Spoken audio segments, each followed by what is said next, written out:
listen to you intently and ask and pray for the blessing to the speaker too, that we may learn from him. Through you, in Christ we pray. Amen. Amen.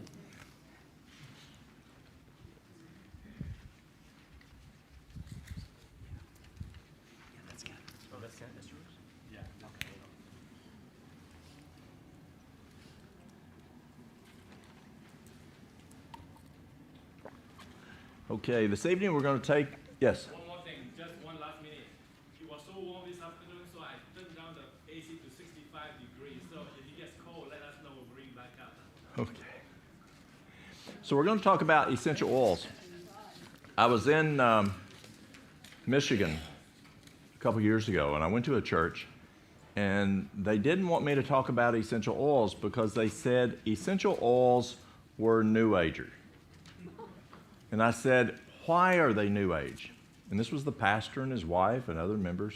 Why is it New Age? And they said, because New Agers use it. And I said, is there any other reason? Is there something bad about it, spiritually or whatever?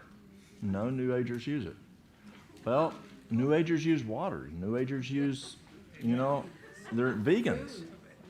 And so I'd first like to look at herbs and how they are. Tomorrow we're going to talk about herbs from a broader spectrum, but when you look at herbs, you have several options. You've got the bulk herb, like you would mullein or corn silk or whatever herb you have, and you can use that in a tea. You can use it in capsules, dried herb in a capsule.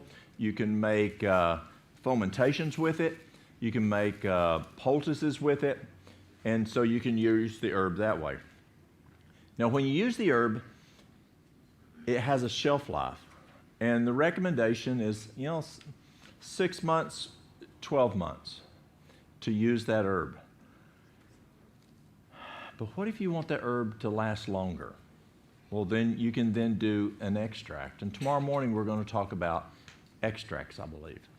And so as you look at extracts, what are extracts? You've got extracts and you have tinctures.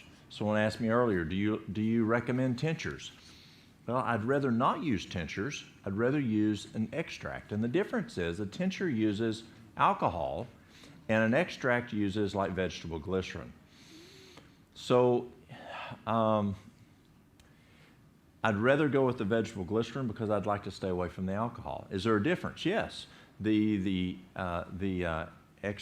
tincture will last longer. It will pull more properties out than the vegetable glycerin will. But we'll talk more about extracts and tinctures in the morning. And then if you want, and that will last, a year and a half, 2.5 years.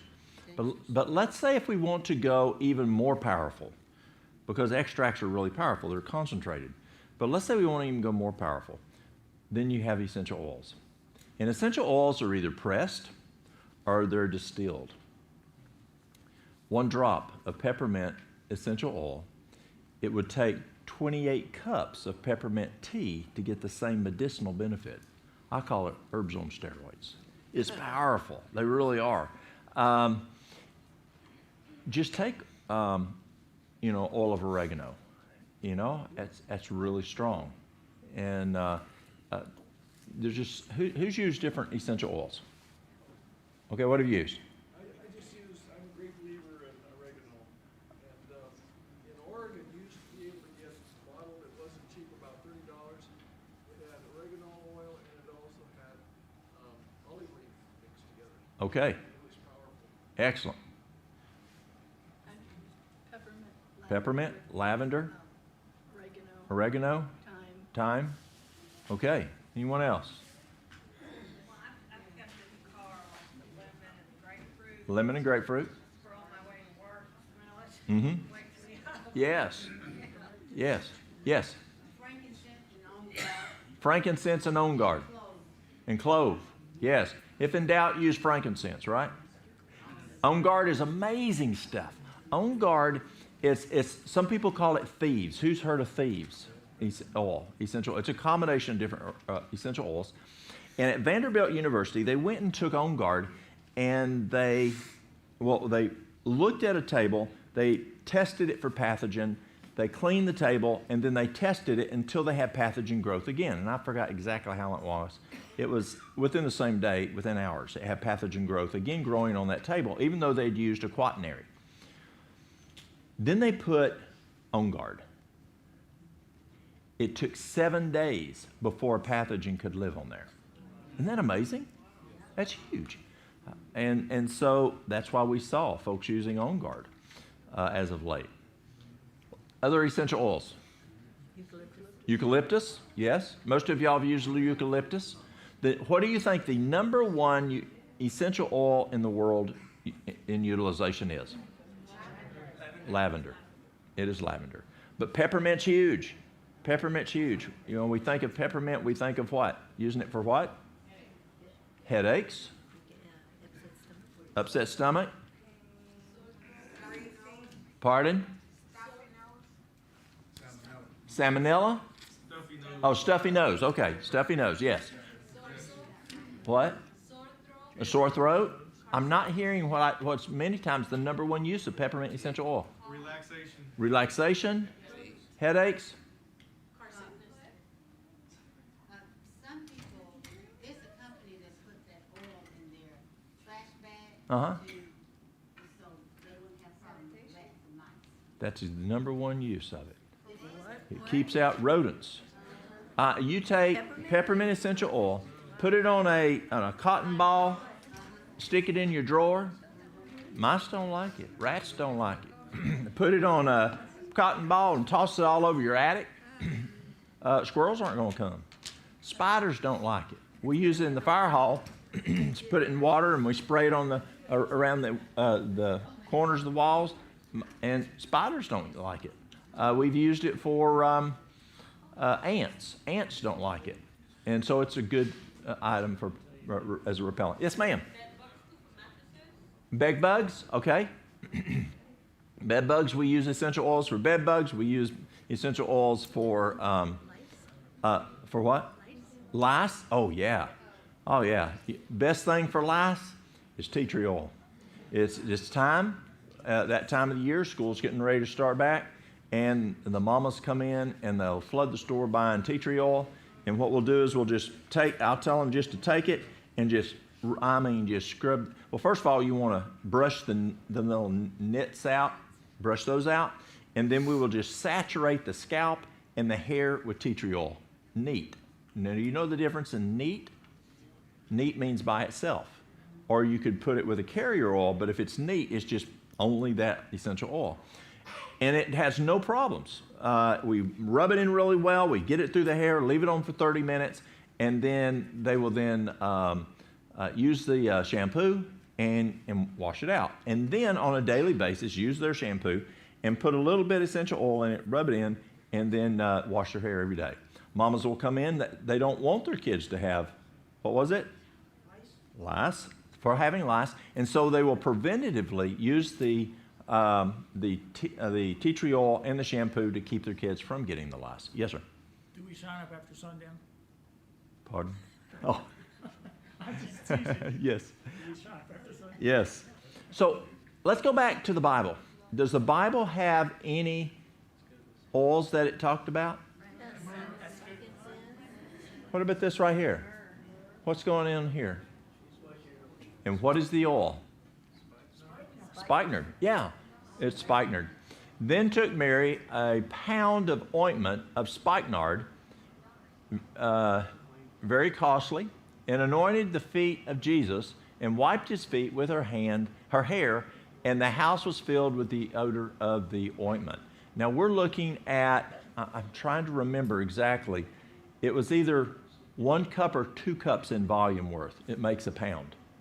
So that's a lot. Can you imagine taking just a 1 ounce bottle of essential oil and breaking it versus that's a large amount of essential oil or oil. So spikenard. The extraction method is steam distillation from the rhizomes. That's the roots of it. Common application methods can be applied neat. Again, neat means solely by itself. Or it can be diffused or inhaled in the aroma directly. Now, y'all know what diffusing is? You got a little diffuser, and you can put it in there, and it will diffuse in the room.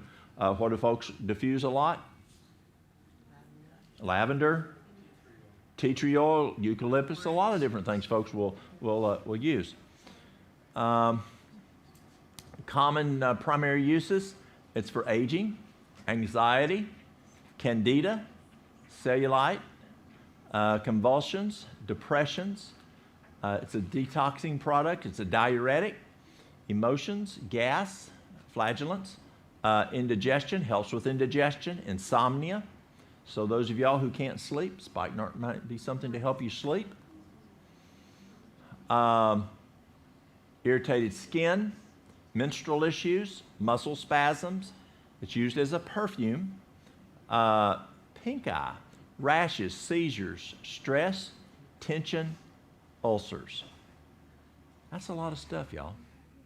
Isn't that cool? God gives us these simple herbs that we can use for so many things, and you don't have those contraindications. You know, you can, I like an example. You can use it, let's say you're using it for stress. So what you do is you take the spikenard, put it right here where you take your pulse, and then put 1 drop. Rub it right here, and then breathe it.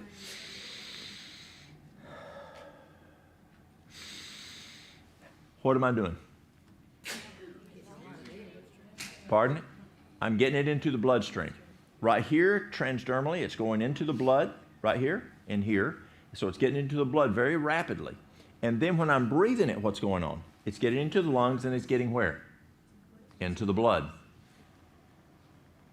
Safety, safe for neat application. Lavender.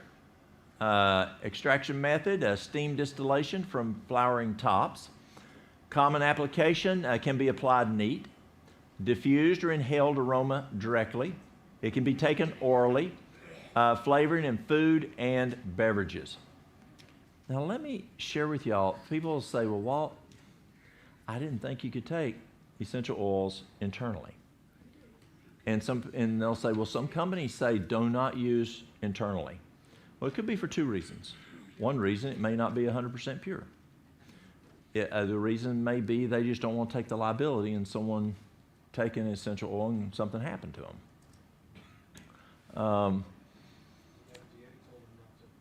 Yeah. Yes. Can I ask a quick question on this subject? Yes. There's a transdermal material, DMSO.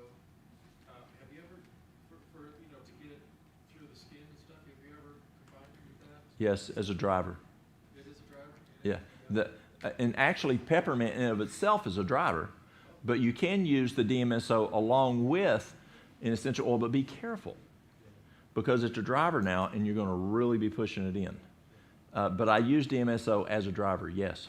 Yes, sir. Yeah, I put 4 or 5 drops of eucalyptus oil in honey, and it'll kind of open up your sinus and stuff. Okay. It helps your throat too. You said eucalyptus oil? Eucalyptus oil. Okay. Let's go back a few years, maybe 40, 50. Yes, you can. Let's go back 40, 50 years ago, 60 years ago, when we were young. What did our grandmas have in their purse? Vicks. That's right, they had Vicks. How many of y'all had Vicks smeared on your chest? How many of y'all, every night? How many of y'all had it stuck up your nose or on your lip? Okay. How many of y'all had it stuck down your throat and you had to swallow it? Exactly. My grandma carried Vicks 365 days a year. And the active ingredient in Vicks is, it's eucalyptus. It's the eucalyptus that's doing the job. And so, did it work for a sore throat? It did. It really did. Is petroleum jelly good for you? Probably not. It had the place of the mustard fat. Pardon? The mustard poultice. It took the place of the mustard. Oh, yes. And the mustard poultice was good. What was the problem with the mustard poultice? You had to be careful. You could actually blister them. But mustard plasters are very, very effective, or mustard poultices are very effective. But you're right. You didn't have to have. It was much safer to use. And You can use it anywhere, not pardon? just at home. Yes, yes. You could, yes. Just real quick, and maybe it's newer to you. What do you think about CBD oil? CBD oil.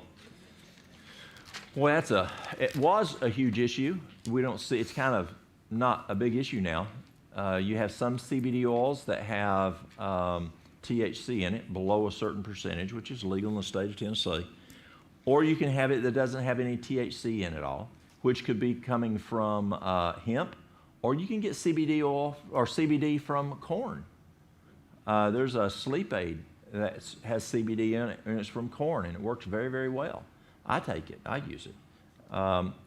For 5 years, I would not use CBD oil. And a good friend of mine, a surgeon up in Philadelphia, he's actually the top surgeon in Philadelphia in his field, and he's also a trauma physician. He'd try over and over and over to get me to use CBD oil. And I say, I'm not interested. And finally I said, Joel, does it make them stoned? He just laughed. He goes, no, it doesn't. But it was just ignorance. I didn't know. And so, yes. CBD oil will set off a CDL drug test. You take CBD oil, you get a false positive. Yes. And you lose your job. That's right. So you have to be careful because there are some jobs that do drug testing, so you have to be very careful on that. But CBD oil works extremely well for like seizures, Parkinson's, works, pardon? Autism, helps people sleep, pain, anxiety. There's a lot of cancer advocates, or CBD advocates for cancer too, especially with the THC. Yes. And you have to keep in mind that THC has to be decarboxylated with heat before it becomes psychotropic. Okay. So, cooking in brownies or smoking, that kind of thing. But if it's not, if it's just, like juiced leaves, Mhm. plant leaves, it's not psychotropic. Okay. It won't make you high. It won't make you high. So CBD oil has a lot of benefits to it. I probably sell as much to dog owners as I do to humans. I sell a lot to dog owners. They use it for the dogs to calm their dogs down. So yes, CBD oil. I am very pro to CBD oil, and the the legal limits. There's a synthetic version that's like $100 a pill, and it doesn't work very well. But I think it's called Marisol or something like that. What is it? Marinol. Yeah. But it's a synthetic version. They can't quite get it right, Yeah. It's very expensive. So the CBD, your cannabinoid, I noticed that either works or it doesn't work. For some people it works great. For some people it doesn't work at all. And so I was talking with one of my suppliers, and they asked me, they said, well, how do you like it? And I said, well, it either works or it doesn't. I have a hard time recommending it to people because, it can be expensive. And the one I feel comfortable recommending it to is folks that have Parkinson's because I see a pretty good success rate there. And they said, Walt, the reason is the cannabinoid level can be up high or low. Let's say it's B12. And let's say I was having short-term memory loss. Let's say I was having numbness in my fingers. And you'd say, oh, well, then you need B12 because B12 is good for numbness in the fingers and toes and short-term memory. It probably wouldn't help me because, see, my B12 is almost 1,300. So it's plenty high. So my finger issue, my numbness, or my short-term memory issue would be something else. And so it wouldn't help me taking more B12. So a person who has a low cannabinoid level, then the CBD oil can help. A person who has a cannabinoid level at normal level, it's not going to help those people, and that's why it doesn't do them any good. So there's a lab, the University of Florida in Gainesville is working on a lab test that you can test to see what the level is to see if the CBD oil would be beneficial or not. It's not finished yet, but that's what they're working on. Okay, back to lavender. Can be applied neat, diffused, or inhaled orally, or flavoring in foods and beverages. So you want to look at what essential oil do you buy? Is there any kind of tool to use to look at who to buy essential oil from. The first is you want it pure. You want it plumb pure. Helichrysum. Helichrysum is an expensive oil. And one of my suppliers had helichrysum for a really, surprisingly low price. And so I happened to be at a show in Baltimore, and I said, how do you get helichrysum so cheap? And they said, well, we're good at this. I said, well, okay. He was a marketing director. And I said, what percent is it helichrysum? And he said, it's 100% helichrysum. Something's still wrong. Okay? What percentage in this bottle is helichrysum? He said 10%. What's the other 90%? He goes, oh, it's just other stuff we got in there. Stuff. Well, that could be a problem. And I said, but you said it was 100% helichrysum. He said, it is 100% helichrysum that's in there. So it would be like saying, this room has 100% Walt Cross in here. Well, yeah, I'm 100% Walt Cross, but the room's not 100% Walt Cross. So do you see what I'm saying? Be careful with the marketing. Is it 100%? You want to make sure. So you want to have a reputable company who you know it's pure. Another thing you want to look at is, where is it grown? Is it grown, well, let me back up. Yeah, okay, I'll go with that one first. Where is it grown? You want it grown where it grows the best and has the most nutrition, and it's going to be the most nutritious. An example. Let's say that, I don't know if they have it, but let's say they had an essential oil of kudzu. Where is the best place in the world that grows kudzu? In the southeast United States. It grows better here than it does in Asia. It grows tremendous here. It grows 35 to 50 feet deep in the ground. It grows a foot a day this time of year. I mean, it just grows good. So if you want to get some kudzu herb, get it out of Georgia, Tennessee, Alabama. You know, that's going to have some good value because it just grows so well here and the nutrients for it are good. The next thing you want to look at is, when is it harvested? Is it harvested at most potential of the nutrients? Now, up in Granger County is known for tomatoes. Granger County, Tennessee is known for tomatoes. And when they grow their tomatoes, what color are they when they pick them? Green. Are they the most nutritious? No.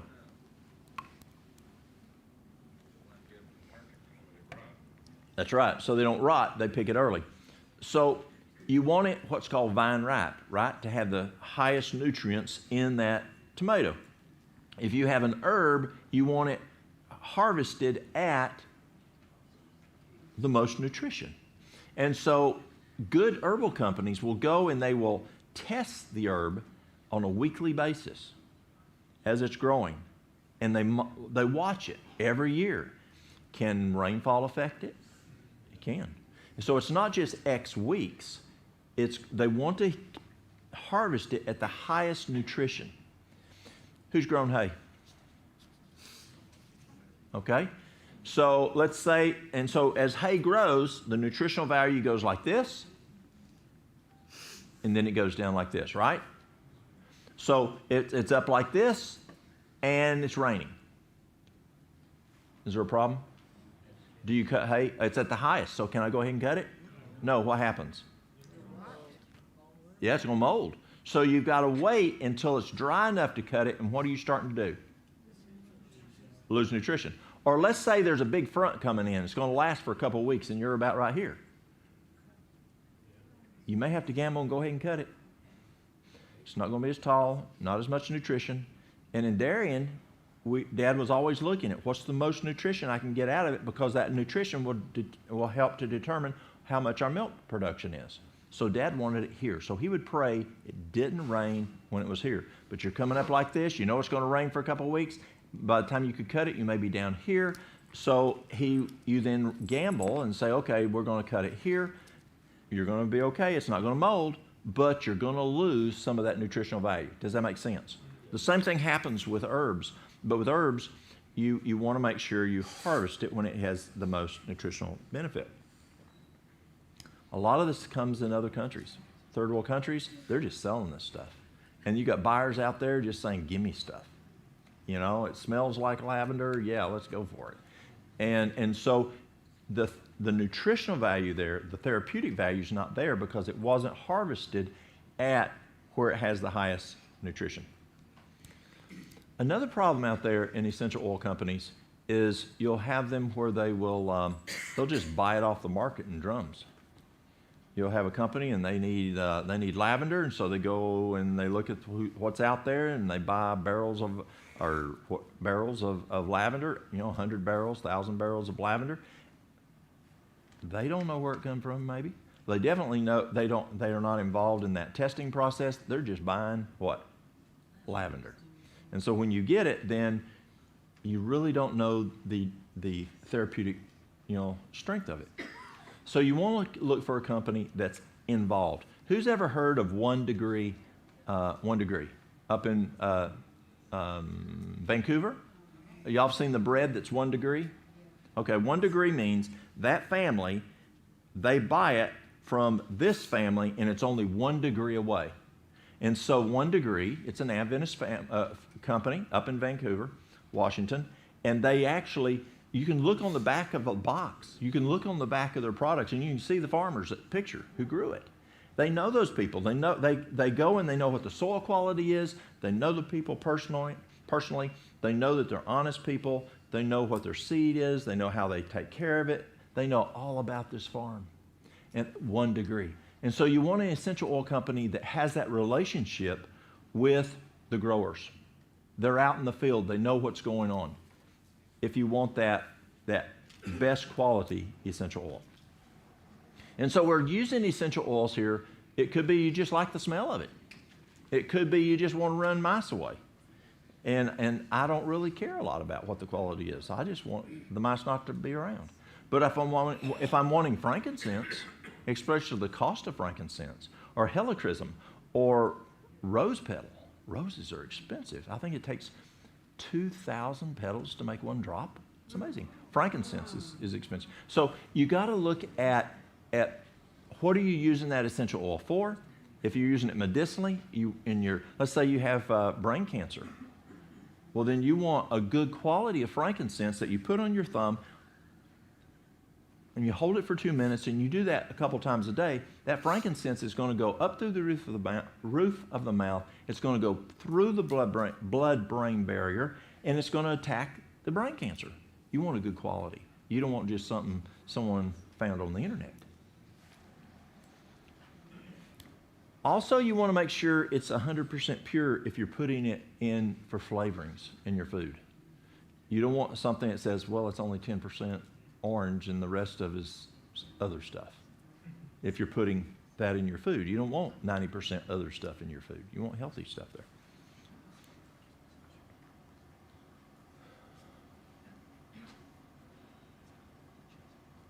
I'm not going to go over properties because it's a little more complicated. We'll just go over the uses.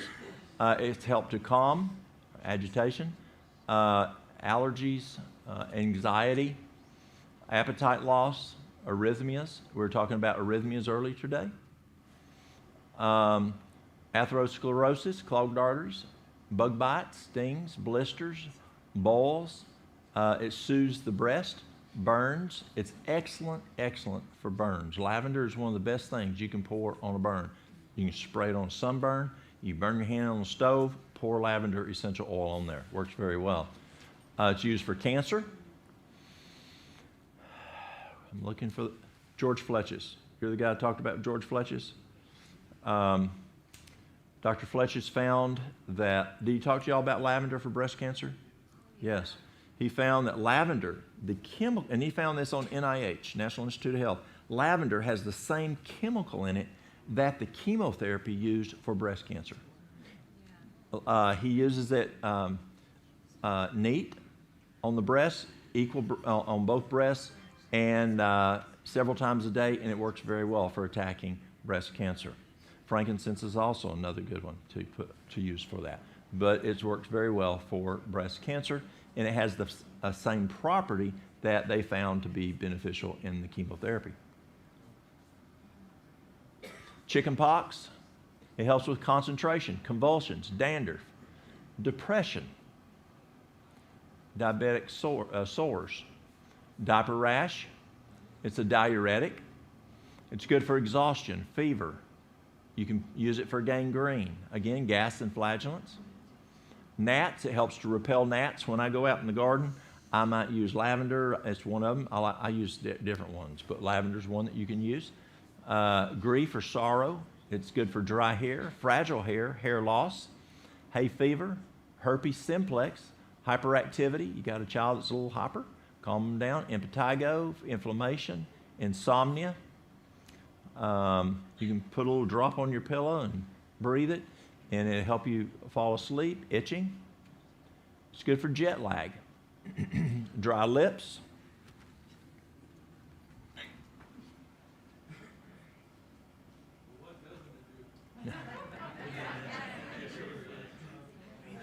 The question is, what does it not do? Mastitis, menopause. So you've seen the hormone effects here. Mental stress, mood swings. It's a mosquito repellent. Muscular paralysis, pain, Parkinson's, phlebitis, physical stress, poison ivy, poison oak, post-labor, postpartum depression. Postpartum depression, what's the major cause of postpartum depression that they're now seeing? Estrogen level. It's the estrogen levels that are a challenge. You might enjoy watching. Have you ever listened to ReachMD? And y'all listen to ReachMD? It's a great source. Physicians can get CMEs on it, but you can do it as an app on your phone under TuneIn Radio. And I was listening one time on. It just gives new cutting-edge information, research coming out in science, and they're finding that postpartum depression, the biggest issue is get that estrogen under control. Again, it's a hormone issue. Rashes, relaxation, rheumatoid arthritis. It's a sedative. Seizures, dry skin, sensitive skins, skin ulcers. Isn't this amazing? Is that something to have, lavender?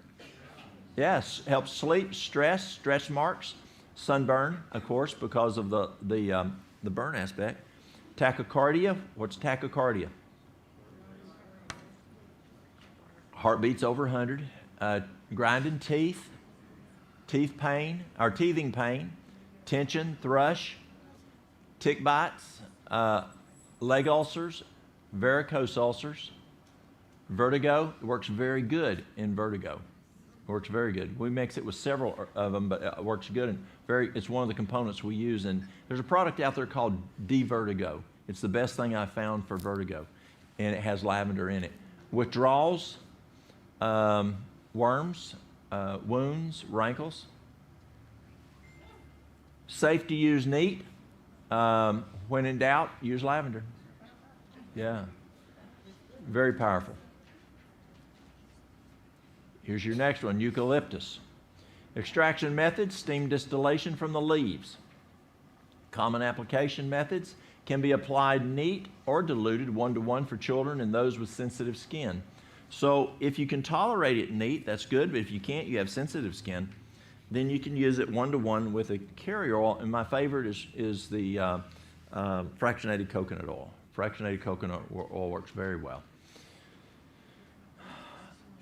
Pardon? What is Fractionated? Okay, you've got your regular coconut oil that you use for cooking. And have you noticed where if it's warm, it's liquid, and if it's cooler, it gets hard? Well, fractionated, they change it. They change the chemical composition to where it doesn't get hard. It stays soft all the time. It stays liquid all the time. Who's ever cooked with coconut oil? Coconut oil is good, but what's a hazard with cooking with coconut oil?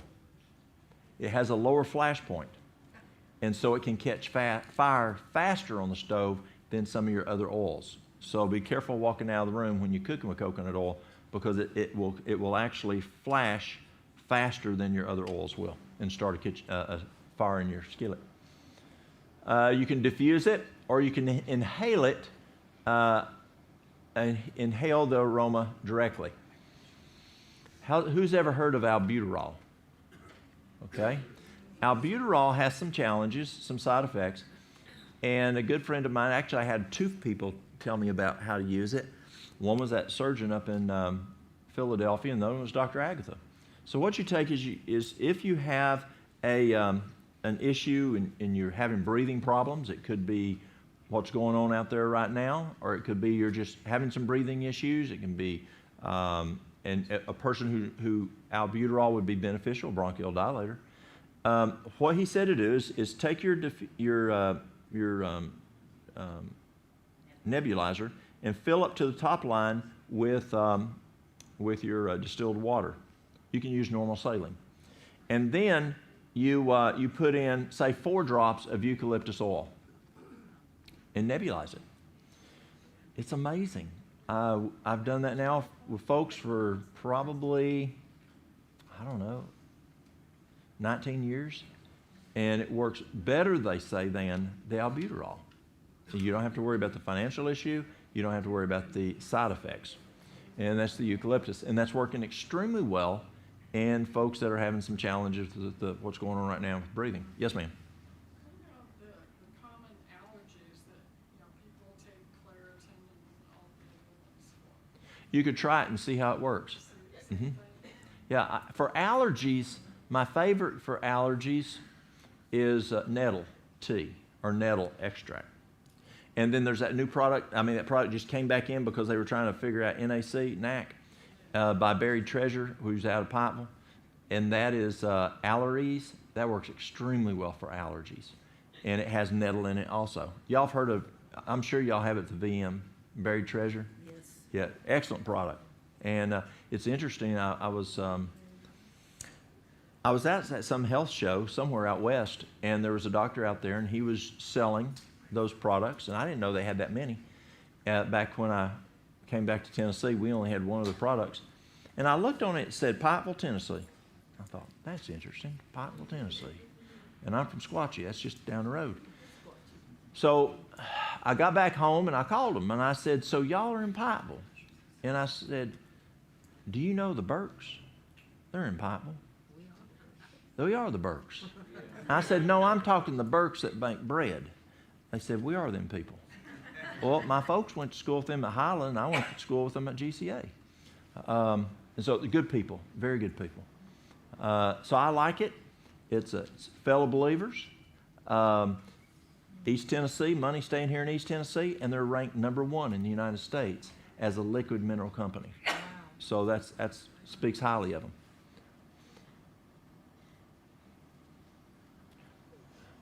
Let's see, here we go. Common uses. Asthma. So there you are with the asthma question. Yes. Bronchitis. Cancer. Cellulite. Colds. Congestions. Coughs. Disinfectant. Dust mites. Earaches. Fever. Flu. This is what was in, what did Grandma have in her purse? No, Grandma had what? Vicks. This is a big ingredient in Vicks. Pardon? Petroleum gel, that's right. Dust mites, earaches, fever, flu. So flu must be antiviral. Kidney stones, malaria, mental sluggishness, muscle fatigue, pain, pneumonia, respiratory issues there, respiratory issues, shingles, and sinusitis. Safety, dilution recommended, and possible skin sensitivity. So you just have to make sure there's not a problem there. So if you dilute it, what would you dilute it with if you put it neat? Say a fractionated coconut or oil, or some people like using grapefruit seed oil. There's all kinds of stuff.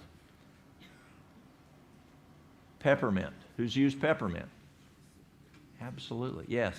One of our staff, that's been several years ago, a young girl, she worked most of her high school years. And her senior year, about to graduate, she asked me one day, she said, She says, I notice y'all don't do coffee here.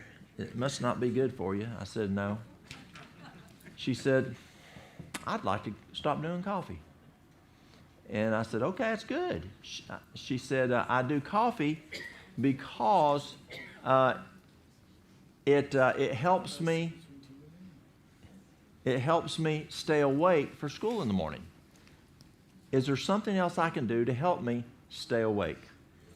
And she said, I said, try peppermint essential oil. Try just 2 drops in your glass of water and see how that does. Well, you do not want to put essential oils in this, because essential oils can cause the plastic to break down. So you never put essential oils in your water bottle. It could be glass. It could be a metal, like a stainless steel. But what happens is you're now drinking the plastic, and you don't want that plastic breakdown. So she put it in her bottle. A week later, she said, you know, I have more energy drinking the peppermint oil water than I did drinking the coffee. So that's good.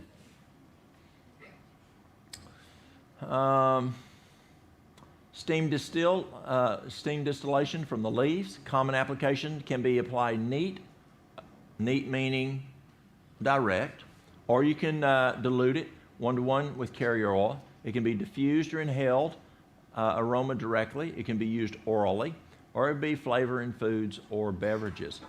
Did I talk to y'all about the smoker's blend? I didn't. Remember the lady I talked about last night who her husband had that vancomycin resistant staph issue, and she later came in and asked for a smoking formula? We used the peppermint in that. And so it was 3/4 of a cup of lemon juice, 1/4 of a cup of honey, and 1/3 of a teaspoon of peppermint essential oil. And so it's something that can be taken orally, or you can put it in your food to flavor it. What was the second one you mentioned? It's 3/4 of a cup of lemon juice, 1/4 of a cup of honey. You want that local honey if you can, and then 1/3 of a teaspoon of peppermint essential oil. That's a smoker's blend. Now I use it for helping people quit smoking. You can take a nip anytime you get a hankering, but I also use it for alcohol. When a person's an alcoholic and I'm helping them get off using alcohol, I'll get them using that. And it's a good stimulator. I've even used it for folks who are getting off drugs like meth and other drugs. If they are a type 2 diabetic, can they take that with the honey? It's only just a nip, so it's very little. Yes? Give us that recipe again. Yes, it's 3/4 of a cup of lemon juice. You can either make it or you can buy that lemon juice in the store. That's from lemon juice, concentrate stuff. Just lemon juice in the store. It's cheaper that way usually. 1/4 of a teaspoon, 1/4 of a cup of honey. And 1/3 of a teaspoon of peppermint essential oil. 1/3 of a teaspoon of peppermint essential oil. There's a question. Yes, after this. Yes, ma'am. So that would work also with chewing tobacco? It probably would work good for that. Yes. That's meant to take you off habits like. Yes, it kind of gives you another stimulation. It tastes real good. So Yes, Dave. if you're not a smoker, is it just going to give you more energy? It does. I have people when they quit smoking or quit drinking or quit doing the drugs, they'll ask me, "Walt, can I keep doing that smoker's blend?" Sure, it's not going to hurt you. Yeah, it just gives them kind of a little, yes, a little stimulant. Yes. Peppermint's good for alertness. So if you want to get a little more alert, you can use it. Mary Lou will put it on the back of my neck, and it will get up into what's back in the back of your neck. Pardon? Your what nerves are back there? Your spinal cord. And if you have brain cancer, we also put the oils, essential oils, at the base of the skull, and it can transdermally go up and travel. You can put it. I can put it on my mustache. It works real good on my mustache. But how often do I use essential oils? As needed. PRN. Just when you have symptoms or problems. Yes. You said you used it to repel ants, is that correct? Yes. How do you put a few drops in In a spray bottle. a big bottle Mm-hmm. of water? Mm-hmm. And Walter probably puts about 10, 12 drops in a quart spray bottle, and we just spray it around the fire hall. And we spray it. Well, for spiders, we spray it up in the corners, and then we spray it around the windows and the doors where we're not there all the time at the fire hall, and so they want to come in, and so we'll spray it, keep them out. Any other questions? Yes. Yeah, it probably would. I always just poured fuel on it and burned them. Pardon? Yeah, I wouldn't put gasoline in your garden. That would probably be okay. Yeah, they don't like it. They're going to want to go away. The ants. I've never used it on roaches. The best thing I found for roaches is boric acid. Boric acid works very good. Yes. Sorry, on that smoker's blood, is that once a day, twice a day? Anytime you get a hankering. You know what a hankering is? A desire for. It's like you ever get a hankering for a kiss from your wife. It's called mountain music. Pardon? It's called mountain medicine. Mountain medicine, yes. So, peppermint is good for alertness, allergies, asthma, autism, bad breath, burns. Another one that's good for burns, colon health. Peppermint is extremely good for healing like ulcerative colitis. I use it in my formula for the colon. It's also good for healing in the stomach too, in the mucosa. But peppermint is very, very good. Peppermint, spearmint, oh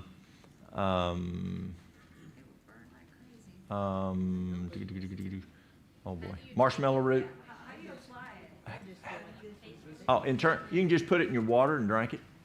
Put a couple drops in your water and drink it. Yeah. Yeah, don't take it straight. It's, cravings, digestive discomforts, energy, and fevers. Gamma radiation exposure, gastritis. Just like it's going to help with the ulcerative colitis, it's going to help, or the colitis, it's going to help with the gastritis. And so I make a colon formula that I use of actual herb for folks to take, and I'll use peppermint, spearmint, slippery elm, marshmallow root. It's really good to heal gastritis or Crohn's, ulcerative colitis. Works extremely good to heal there. Headaches. Oh, for gastritis. Okay, for gastritis is number one, potato soup. Potatoes, carrots, celery, and onions, and water. It's not going to be like Mary Lou used to make mashed taters before we learned about healthy stuff. She would put a stick of butter and half and sour cream, and it was awful good. And but that's probably why I got to the way I was. And so it doesn't taste like normal potato soup. But that's what you eat. Blend it up. You can have a quart each meal, and that's all you eat. Breakfast, dinner, and supper for 21 days. The phytochemicals that God put in the potato, the carrot, the celery, and the onion. You can put garlic in there too. But it is amazing on healing the stomach, the small intestines, and the large intestines. Then on top of that, you want aloe vera, 2 ounces, 3 times a day on an empty stomach. Aloe vera, 2 ounces, 3 times a day on an empty stomach. And then you want carob powder, 1 teaspoon twice a day. Carob powder, 1 teaspoon twice a day. You can either put it in water, or I didn't like it in water. I put it in, I used it in applesauce. Or you can take it along with your aloe vera. Now, yes, sir? What about with honey? You could put it with honey. Then you're just not wanting to use a lot of honey right then. So you're doing the carob powder twice a day on an empty stomach. You're doing the aloe vera 3 times a day on an empty stomach. And then I also use 3 caps of activated charcoal twice a day. Then I'll use a colon formula. And the intestinal formula. It's good for the stomach, colon, small intestines. And that has whole psyllium whole, not powdered. It's got slippery elm, marshmallow root, peppermint, and spearmint. Take 2 tablespoons, and there's a formula to that, but you take 2 tablespoons of that combination 30 minutes before each meal. You do that for that whole duration of the 21 days. Then you assess at the end of the 21 days. Now, let me tell you, I said I did it. And that's a big reason why I'm here today.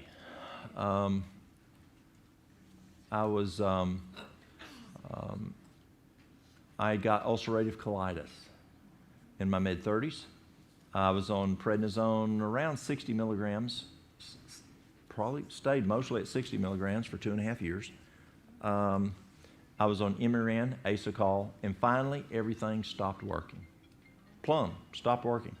I went from 210 pounds down to 140 pounds. I came here for my granddad's funeral here, and it was the same time that Princess Di died at that same time. And my skin color was gray in color. My family thought I was going to die. I was the next one to die. And the gastroenterologist finally said, Walt, he says, you're going to die. He says, there is no intact tissue in your colon. No intact tissue on the ascending, transverse, and descending. It's all raw hamburger meat. And he said, you're going to die. He says, unless I take your colon out. And now you're going to have an ileostomy. And couldn't have a colostomy because he's plumb taking the colon. Well, I didn't like the ideas of dying. And I didn't like the ideas of losing my colon. Colon's very important, huge in absorption of fluids, and it's very important. So I went to I'd had dinner with a cardiologist 5 years prior over in Fletcher area, Dr. Bailey, Royce Bailey, yeah. And Royce had told me about a fella that had helped him out. And so I went to that guy. And finally, when I decided to do it, I didn't want to, it's hard to make changes, But he had me do this. And, pardon? It's Phil Collins, yes. And in 6 months, once I started doing it, contiguous, 6 months, it was totally healed. Everything went well for about 5 months. And about 5 months later, I changed jobs on it, and I said, I'm changing the industry. I went to Virginia, took a job up there as director of a clinic outside of D.C. that specialized in diabetes and cardiovascular disease, and great job. And I was on the way home. Marilyn and the kids were still down in North Carolina, and we hadn't sold a house yet. And I was driving down 81, and I saw this sign. It said DQ. I thought, man, I love blizzards. And I'll be okay. So I whipped off 81, went in and got me a blizzard. It was a big blizzard. Yeah, it was one of them banana split blizzards. I got it, got back in the car, started driving down 81, started enjoying it. Oh, it tasted so good because it had been over years since I'd had any ice cream or anything like that. So, it was good. I did not get halfway finished, and I got the knife. Y'all know what the knife is? I mean, it was Oh, painful. And I was leaning over steering wheel in extreme pain, that fast. And I said, okay, God, let's make a deal. I ain't doing this again. Just don't let me get UC again, ulcerative colitis. And so I set it over in the seat, and I dealt with it a few days, the challenges. Everything was fine until maybe, 5 years ago, and I went to my son's birthday party. And his wife had fixed little mini pizzas. And she fixed some for me that didn't have had fake cheese on it. And she said, it's on this tray. You can eat this tray. I said, okay, good. So I'd eaten 2 of them, and Mary Lou come up and said, what are you doing? She says, you can't eat that. I said, yeah, Taylor said I could eat. It's on this tray. It's good. She goes, no, on that part of the tray is yours, and on that part of the tray you can't eat, and that's what I was eating, real cheese. And I dealt with it a good 4 or 5 days. Again, some major pain issues. But then it's gone. Can ulcerative colitis be healed? Yes. I had a lady come in this week who has UC. For 20-some years, she's had UC. And the doctor said, I'm sorry, you can't heal it. I said, yes, ma'am, you can. You can. But you can't go back and irritate it. You can't go back and make it mad. And so, yes, that works for any of that type of thing, whether it's gastritis or in the colon. After the 21 days, if you're still having some challenges, you don't want any dairy, you don't want any wheat, you don't want any, no caffeine. You want to manage your stress. Stress is huge on gastritis. Obviously, y'all don't smoke, but you don't want to smoke. That's not good for you. Alcohol's not good for you. You don't do that. But nothing raw. No raw vegetables, no raw fruit, except bananas. So why do you eat fruit that's not raw? You cook it. Applesauce, pear sauce, peach sauce. You ever made waffles and cooked up some strawberries or some blackberries or some cherries or some blueberries and put on top? That's what you do. You cook them up. It's like having road rash. And so you don't go and want to keep rubbing it with raw stuff. And so cooked food heals that. And that's what Dr. Collins taught me. And you got to give it time to plumb heal up. And once it's plumb healed up, then you can start eating other stuff. But don't go back to dairy. Don't go back to wheat. Wheat really messes with it. And don't go back to caffeine. That will mess with it. And stress, you can only manage it. Okay. Memory, migraines. It's very, very good for migraines. Milk supply, it will decrease it. Now, I talk about, when I do herb teaching, I talk a lot about lactation because in 1969, who's from Tennessee? In 1969, we were the 4th healthiest state in the United States. In 1969, we were the 4th healthiest state in Tennessee. In 2009, we were the 4th unhealthiest state in the United States. We then, within a couple years, we went up to 8 and 10. So we're better now, but from the worst. But Nashville found there were several things that caused us to be the most unhealthy state, 4th unhealthiest state in the United States. Number 1 was diet. In 1969, if I went to eat, it's going to grandma's house. You just didn't go out. And what do people eat now? They just go buy fast food. That's where folks are eating. I have people who I know that do not cook at home. They do not fix food at home. They only eat out. Number 2 was what you drank. What were Tennessee folks drinking? In 1969, if we were drinking water, we were drinking milk, if we drank a soft drink, it was a little soft drink. It wasn't these 48 gulps that you could then refill again. Or I saw a guy the other day, he went in the Citco for his morning 2-liter to drink for the rest of the day. I had a guy tell me one time he drinks 3 liters a day. That's a problem. Soda? Yes. And so what we drink made a difference. Number 3 was exercise. In 1969, I was on my bicycle. I was riding. I was playing sports. I was doing chores. I was active. What are kids doing today? Their thumbs may be getting some exercise. That's about it. And you know what number 4 was? Breastfeeding. Breastfeeding is so important for health. For the immune system, yes, the skeletal system, yes, even they're less prone for gastrointestinal problems later on. We've now found that a child who breastfeeds is much less prone to cardiac issues. And now Dr. Fletcher tells us if the mama will take iodine during the pregnancy and then during breastfeeding for 2 years, it increases a child's IQ 10 to 15 points above the mother's IQ. Germany is now finding they're using higher doses than Fletcher's used. They find it's even more than what Fletcher's found in the IQ increase. So I do talk about breastfeeding. It's so important. So if a mother's mother is breastfeeding, you don't want to use peppermint. Muscle stiffness, sinusitis, dilute it for topical applications. Avoid it at night. Why do you avoid it at night? Increases energy. We need to sleep. Lemon. Who's used lemon essential oil? Yeah. I have people come in and they say, I just don't do water. So what I'll have them do is put maybe a drop of peppermint essential oil in their water.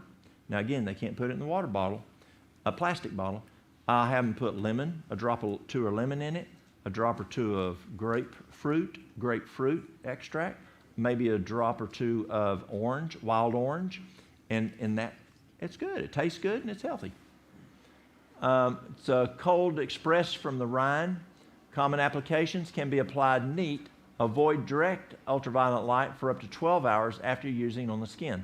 This is very true. Most of your citrus, you cannot, if you put it directly on the skin, you don't want to go outside for 12 hours or you can have some skin discoloration. You can diffuse it. You can inhale it.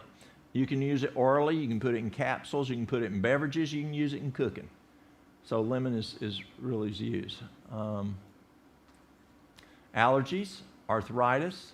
It's good for concentration, congestion. It's a degreaser. Who's ever seen lemon in cleaning? It's great. My son uses it for getting pen stains out of clothes. If you get pen on your shirt, he'll put lemon on it and it'll come right out. All kinds of things. You can just rub it right out using the lemon essential oil. Edema, furniture polish, gallstones, gout, heartburn, kidney problems, liver and kidney detox. Do we put lemon in, who's done a liver detox and you use lemon? Yeah. Did you ever read that lady who said that we should drink lemon water every morning? I've heard of it. Do you remember her saying that? No? Well, she does it because that other lady said it. It's in Counsels in Diet and Foods. Ellen White told us to take each morning warm lemon water. Now, what does it do? The volume of water causes free flow, so you flush out the urinary tract.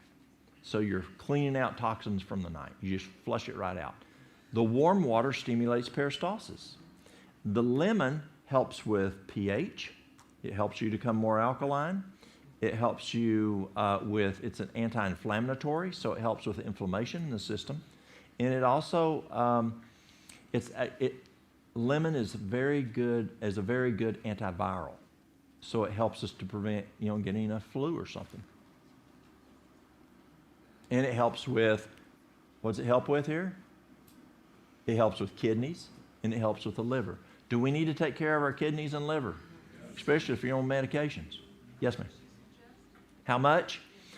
Usually 1 lemon. Lemon and say, you can do it in a quart of water or a pint of water. Squeeze a lemon and drink it each morning. And the concentrate? Just squeeze a brand new lemon. How much am I losing using concentrate? I can't answer that. I don't know.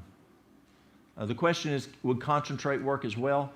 Can you I don't do know. the same thing in just a regular tea? Let's say you have chamomile tea or something. You can Sure. put lemon in it. Sure. Have it just You don't get the water. if you chug it, you're going to get the benefit of the free flow. But if you're just enjoying it, you won't get the benefit of the free flow, but you will get the warmness benefit, but you'll also get the benefit of the lemon. Yes. A lymphatic cleanse, so it helps in the lymph system, cleansing it. Mucus, it increases the pH. Reflux, we talked earlier about cancer and pH today. Reflux, rheumatism, sinus drainage, varicose veins, and water retention. Safety, avoid direct sunlight for up to 12 hours after topical application. So that's not, for all that you just saw, that's not a lot of things to worry about. Yes, ma'am? Does it like darken your skin, like kind of like a tan? No, it lightens. It lightens it. Oh, it lightens it. Yes, ma'am. People will do that for blonde hair and lighten their hair. Oh, right, Mhm. okay. And lemon's not the only one. Quite a few of your citrus will do that. Not all of them, but quite a few of them. Here's your wild orange. Extract method, cold expressed from the rind. So it's not from the meat of the orange, it's from the rind. Common applications can be applied neat. Avoid direct sunlight for up to 12 hours after using on the skin, just like the lemon. Diffuse, inhale the aroma directly, orally, capsules, beverage, or cooking. So you can use it internally. Can you see why you want 100% pure, 100%, 100%? Because if you're going to use it for internal use, you want to make sure it's plumb pure. Anxiety. Isn't this interesting here? I saw something real quick. Anti-carcinoma, antidepressive, antiseptic, energizing, sedative. Anxiety, colds, concentration, cooking, depression, detox, for fear, heartburn, insomnia. If you're having problems sleeping at night, don't do the peppermint, but the wild orange you could use. Irritability, lack of energy, menopause, scurvy, sluggish bowels, or stress. Avoid direct sunlight for up to 12 hours after topical application. And I'll finish with this one because there's another topic folks, quite a few folks have asked me to talk about. Tea tree, or another word is melaleuca. A lot of folks will call tea tree melaleuca. And I know there's a brand called melaleuca, but tea tree is melaleuca. Steam distilled from the leaves. Common application methods can be applied neat, diffused, inhaled the aroma directly, taking capsules. So you can take it orally in capsules. We use it neat for, what was the item we talked about earlier? Lice. It's antibacterial, antifungal. Let's see here. Analgesic, antiseptic, antiviral, antibacterial, antifungal, antiparasitic, it's a decongestant. It's good for acne, athlete's foot, bacteria, it's good to kill bacteria, bronchitis, candida, canker sores. It's good for cavities, cold sores, colds, cuts, dandruff, diarrhea, ear infections, flu, gum disease, hives, itchy eyes, lice, MRSA, pink eye, rashes, scabies, shock, sore throat, staph infections, tonsillitis, viruses, and wounds. Sure. There you go. For pink eye, you drop it right in your I wouldn't put it now. I'm not sure how they do it for that. It's a good. I'll go to pink eye. Yes. I've used it on toenails that Y- have fungus. Yes. It does work on fungus on nails. What probably works even stronger is oil of oregano. But if you do have fungus on the nails, who remembers Harold Cherney? Y'all remember Harold Cherney? He used to practice here in Chattanooga. Dr. Cherney. He found that for fungus on nails, make sure you have good flora in the colon. So he would have his patients use a probiotic. And remember on nail fungus, that's about a 6-month challenge. So it's not overnight, month, or whatever. So take a good probiotic for at least 6 months, and then you could use the tea tree, you could use the oil of oregano or that kind of thing.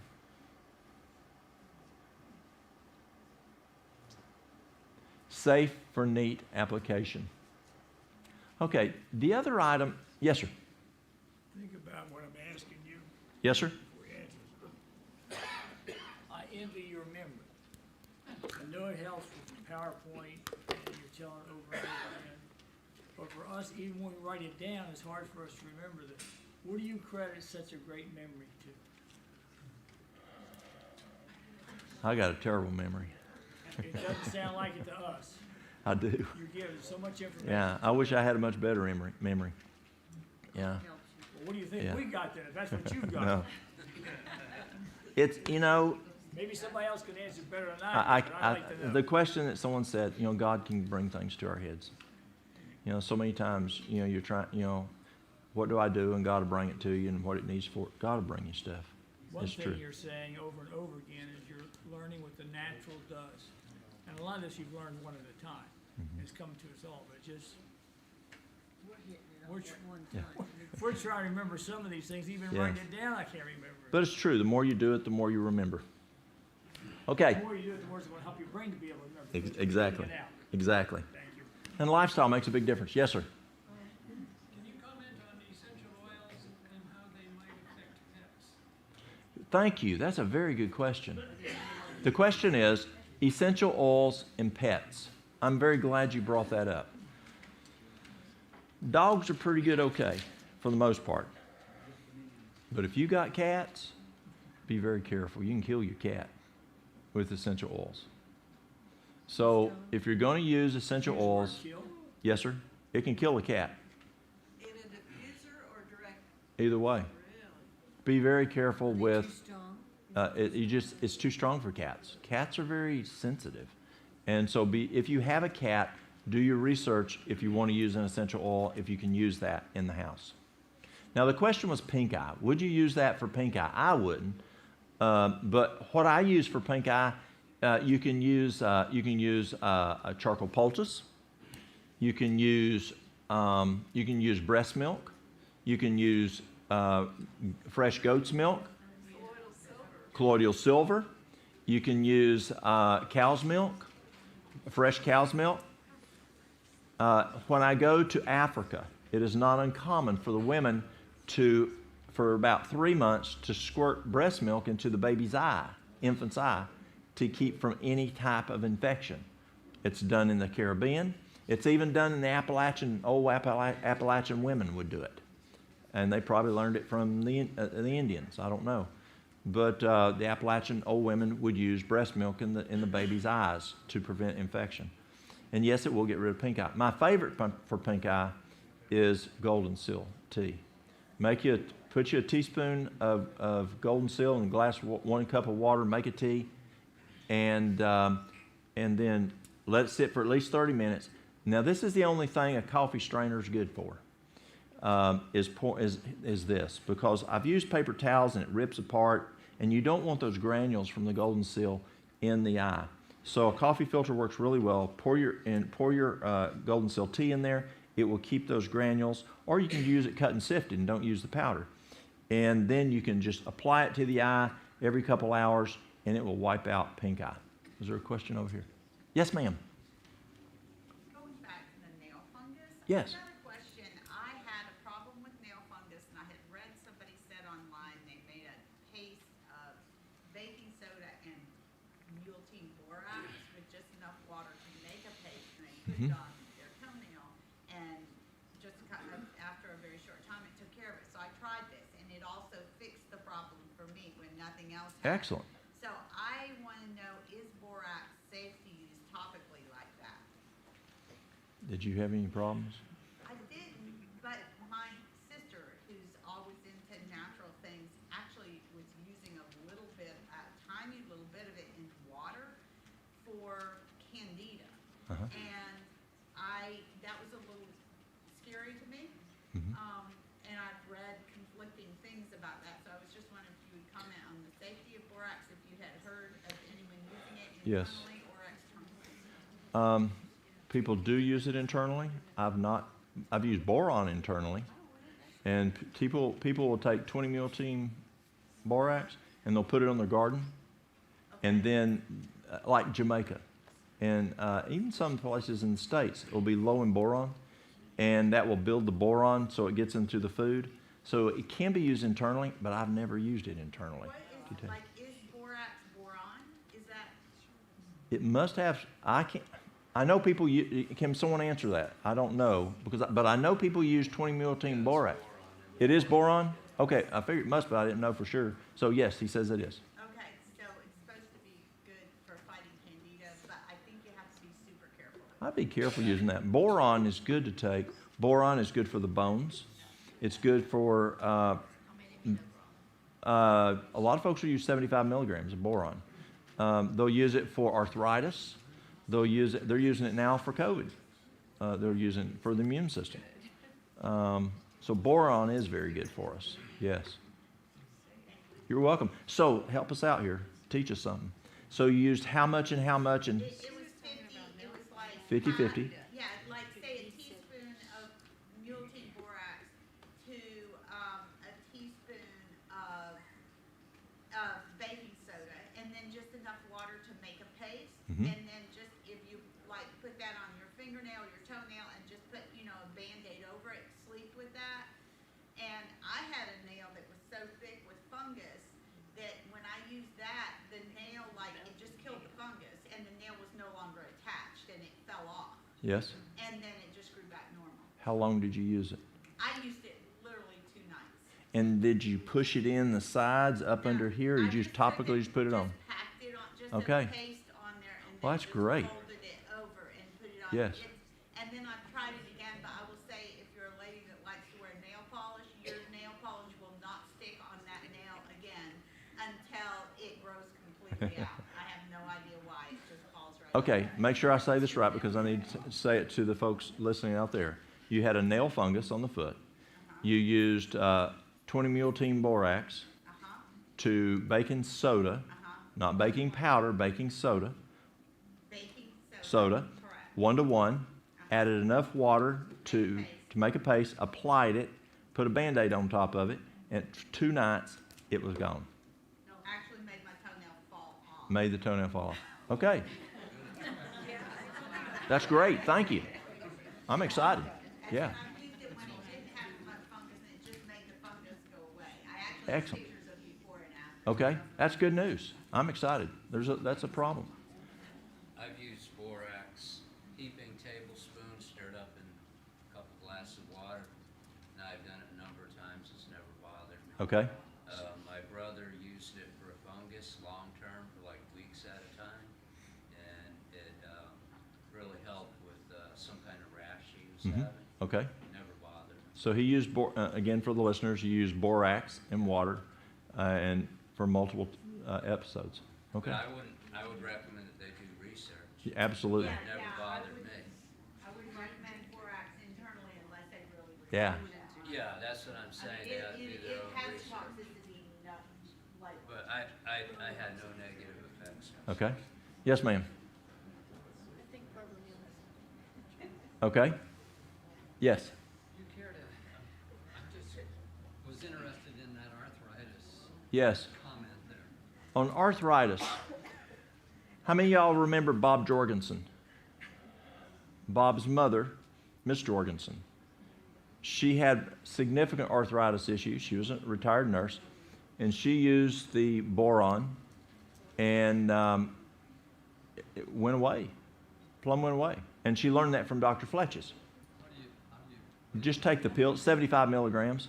in a pill? Dr. Fletch's wife, he said she used it for a while at 150 for hers at the first. Boron for arthritis. But the biggest thing I find for arthritis, yes, you want to look at where's the causes. Is it a deficiency? But it also can be something else causing the problem. Remember, Dr. Thrash talked to be careful with arthritis with wheat issues. And one cracker can kick on arthritis for 2.5 months. And so if it's something like that, or it could be a nightshade. Tomatoes, potatoes, eggplant, pepper, tobacco, exacerbate and make arthritis worse. But let's say you want to try MSM. MSM, who's heard of MSM? Great stuff. 1 teaspoon twice a day in water or anything other than water that has chlorine in it, or any citrus juice or in the stomach with citrus, because chlorine and citrus neutralize MSM. You gotta be a genius to stay alive these days. So you can use the MSM. It works very well. 1 teaspoon twice a day for the first week. The second week, 2 teaspoons twice a day. That usually works for most people, and they stay at that. There are people who I've seen take as much as 2 tablespoons twice a day to do the job. A man came in out of Texas. He said it took 3 months for it to start working, but boom, he wouldn't do without it because it works so well, MSM. MSM comes from DMSO. DMSO comes from trees, and then it turns back into DMSO in our system. Now, is that the granular you Yes. put into? Yeah, don't buy the capsules and take too much. You buy the powder. So week 1 is 1 teaspoon twice a day. Right. Week 2 is 2 teaspoons twice a day, and that normally will take care of it. For Arthritis, yes, sir. Don't take the capsule. No, don't take the capsules. You have to take too many. It'd be a mess of them. You were saying 50 to You- 150. Pardon? You were saying 75. Oh, that's the boron, What are you talking? MSM. No problem. Yes, ma'am. You can get it at your health. You can get it at the VM. You can get it at the VM, Village Market, or health food store. Back to the nail issue, what if it's viral and not fungus? Okay. Look at your herbs that are antiviral. And I would apply antiviral herbs, or what did we just see here that was antiviral? Tea tree, lemon, and you can use the essential oils that are also antiviral. And also is oil of oregano. See, oil of oregano and tea tree do both. Isn't that cool? And God's FARMACY. Yeah. Yes, ma'am. Use MSM along with the boron together? No, you could. It won't be a problem. Yes. Yes, sir. That doctor was at McDonald Road, and he said you can take Baraxo. He Okay. said, but the problem with Baraxo is if you take too much, you get diarrhea. But the boron, you don't have that problem. Okay, Dr. Flesch has said that Baraxo can cause a loose stool, boron does not. Well, we've got just a few minutes left. We've got about 7 minutes left. And so folks were asking about the immune system that we're talking particularly today. How can we build the immune system? How can we fight issues that we're dealing with today? The first thing is build the immune system. And you can do things like vitamin C, 10,000 milligrams a day. You can do magnesium, 1,000 milligrams a day. You can do selenium, 200 micrograms a day. You can do Alimed, 1 teaspoon twice a day. You could do,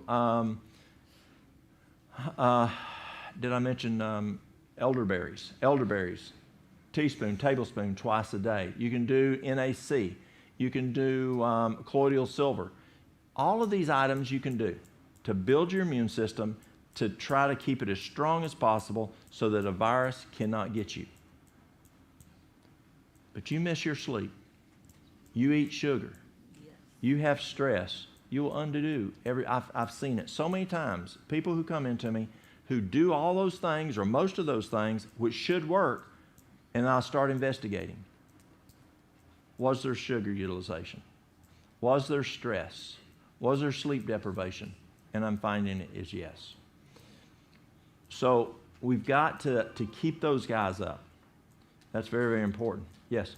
So like, you could just do 1 or 2 of them, or you're supposed to do all those? I encourage people to pray and ask God what they need to do. And I'm serious. It's amazing. He'll tell you. I like vitamin C. If I feel something coming on, I'll take the oil of oregano. I don't take that proactively.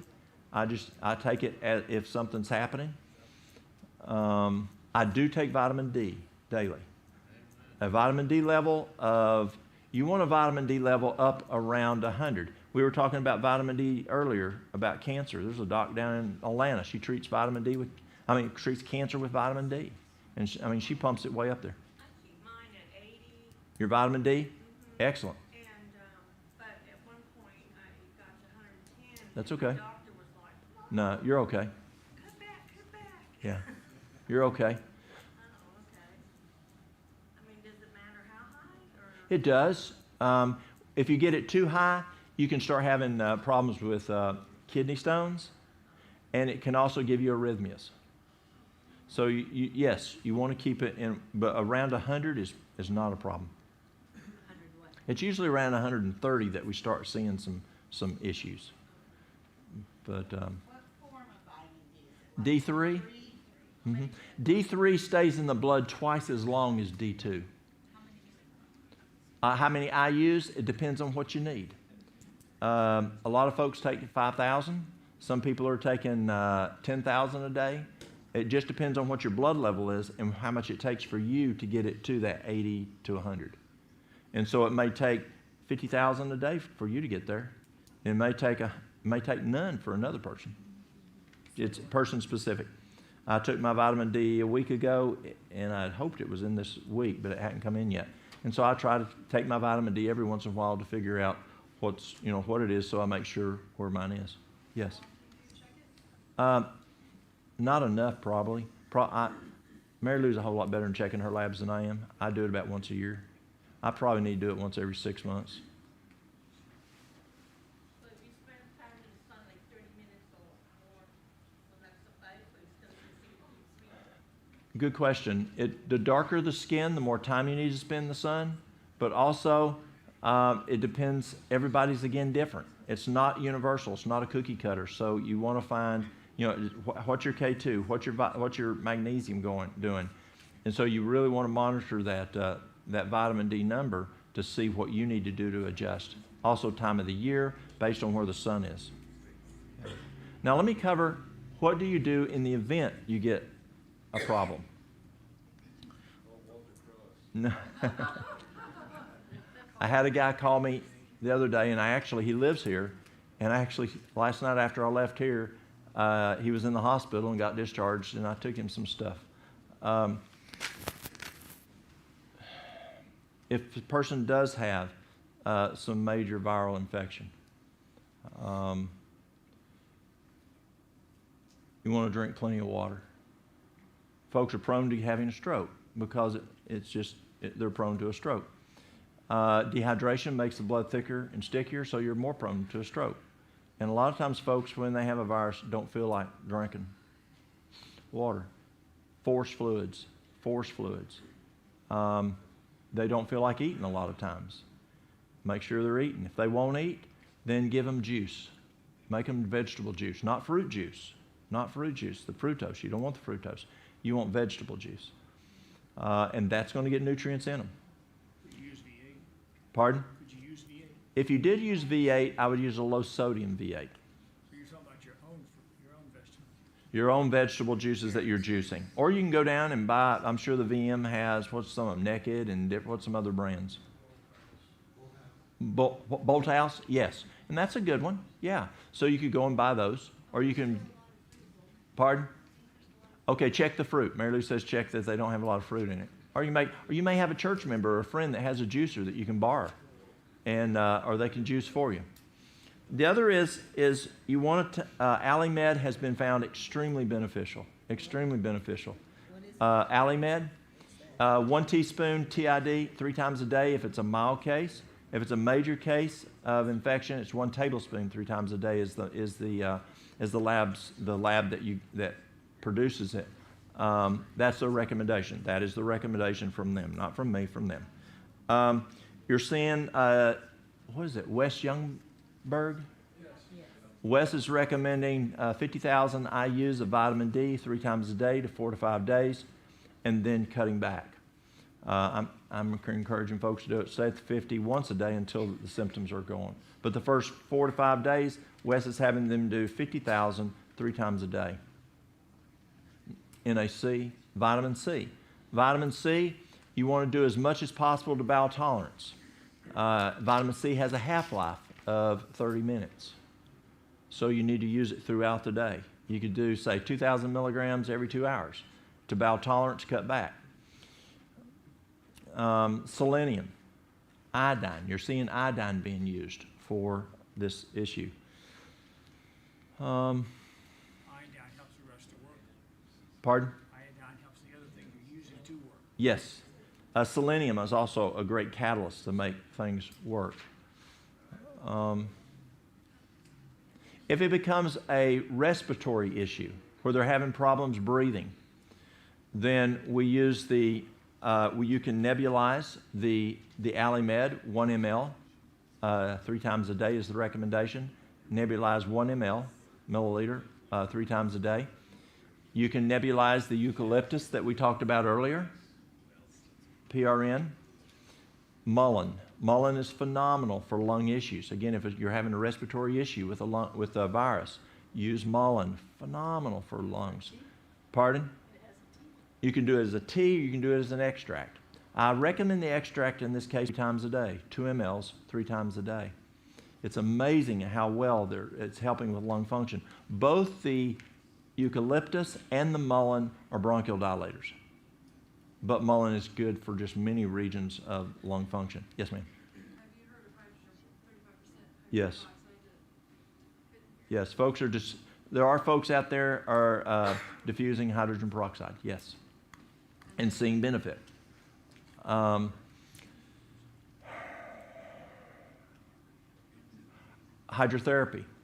If there's a lung issue, using the hydrotherapy. It's 3 minutes hot, 1 minute cold. 3 minutes hot, 1 minute cold. Also, you can he help me again? Thank you, sir. I charge by the hour. Are you, by the hour? Okay, good. I won't last an hour. Who knows what cupping is? You hold your hand like you're going to sup up water out of a crate. And so it's called cupping. Can I cup your back? Okay. Okay, good. Okay.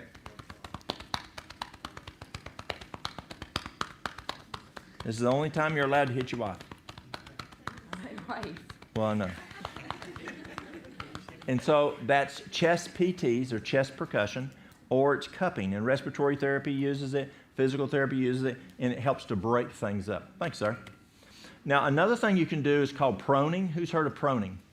Okay, they're using that in the ICUs, and that's where the person gets on their knees, and then they put their head down on the bed. They get on their knees in the bed, and they put their head down, and like they're praying like a Muslim would pray, and then they cough as hard as they can. And what they're finding is it's getting the glue-like substance up out, the liquid, the mucus, out of the lower base of the lung, up based on gravity. Can I borrow you again, sir? Okay. This literally saved my life when I was 4 years old in Fort Oglethorpe. A brother had drowned when I was 2, and just 2 years later, I had this situation. My dad thought I was going to die. I swallowed a marble, one of them big marbles, and we couldn't get it out. I couldn't breathe. I remember it right now. And Dad put me over. He put me over. Stand up. Lean over. More. Lean over. Keep going. There you go. And he just started beating on my back. Just beating on my back. And marble came out. Or I would have died. Well, you know how we used to do back blows in CPR? And they tell us don't do back blows today? Well, proper use of back blows is like this. Because he's down, and it's going to go that way. The problem, thank you, sir, right here. Hold it right here. Okay. Okay, could you see that? Y'all saw how I was hitting him. Okay, the problem is people do back blows like this now. What's the problem? You're beating him, and gravity's having it come down this way back into the lungs. And so you don't want to, they're saying now don't do back blows because people will do it inappropriately. I guarantee you, if one of my youngins or grandkids get choked, I'm not just going to do the Heimlich maneuver, and if it doesn't work, I'm going to be doing back blows because I know it works. And so you're pushing them way on down, and then you're hitting them here. Well, the same thing is true of proning. You got them down, you're on your knees, and you're coughing, and this congestion in this base of the lungs, as you're coughing, gravity is pushing it down. Thank you, sir. I hope it didn't last. Last time? Okay, we got it.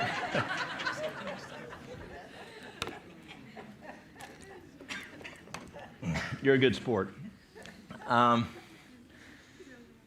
Most important is what? Trust in God. Ask God to bless it. That's the most important. We've run out of time tonight. Let's see here. Are we still going? What are we doing? How long are we going? What time is sundown here? What? Depend on an Adventist. We got it down to second. So 8:43, so we got a little more time to sundown, not long, a few more minutes. Any other questions real quick? Yes, ma'am. Tinnitus. That's a tough one. Tinnitus is really difficult. The best thing I have found on NIH, this is amazing. The problem is finding it and finding a physician who's willing to do it. The best results I have found for tinnitus, that's ringing in the ears, is kudzu IV. No, I'm serious. Kudzu IV. Intravenous. I'm serious. And had very good results. Excellent results. But where are you going to find kudzu IV at the pharmacy, and what physician's going to give it?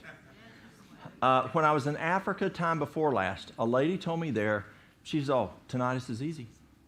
All you do is use this herb. And I was in a meeting like this, and I lost her. And so I didn't know the herb. And so when I went back again, I asked other people, but she said it's easy using that herb. So I know God's got something out there. Yes, people use I've had people use tea tree oil and say it worked. There's something called ring stop, and they say that works. Dehydration can have effect on tinnitus. If a person's dehydrated, we do see it exacerbated. Does any of y'all have anything that's a work for tinnitus? Define in the ear. You talking about a needle in there, just turn it sideways and Oh, put just put it in the ear. Just drop tea tree right here, and I yes. When I had to go on hawthorn berry drink, I was doing about 400 milligrams a day of pills plus the drink. Was that hawthorn extract or the herb? Probably extract. Yeah, Probably the extract. I'll bring it tomorrow. Okay. What I found is I don't have the pitches going up and down driving me crazy. Yes. But I have noticed when I'm dehydrated that I will get that high pitch. Mm-hmm.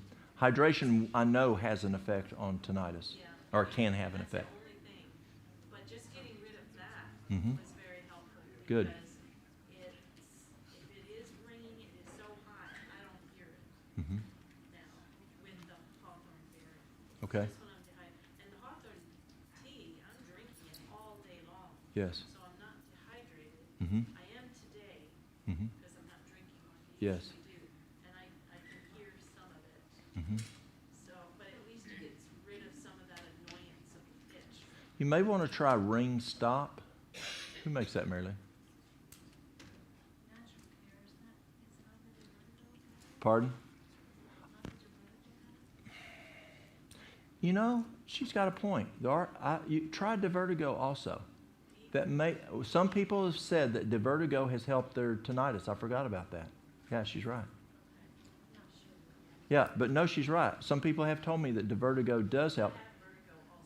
Then that will help. Just a drop behind each ear, and normally vertigo is gone between 2 to 5 minutes. Gone.